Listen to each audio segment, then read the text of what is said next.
Biju labi iesācis. Gatavojos Nordea maratonam.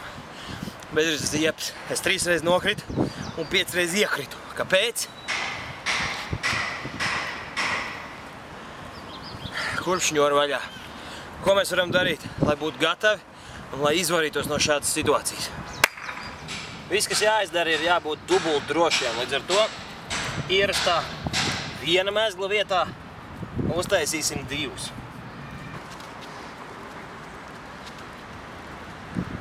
Un šņors pašas netaisīsiet. Savukārt jūs, stiprāk paraujot, varēsiet tās dabūt vaļā elementāri.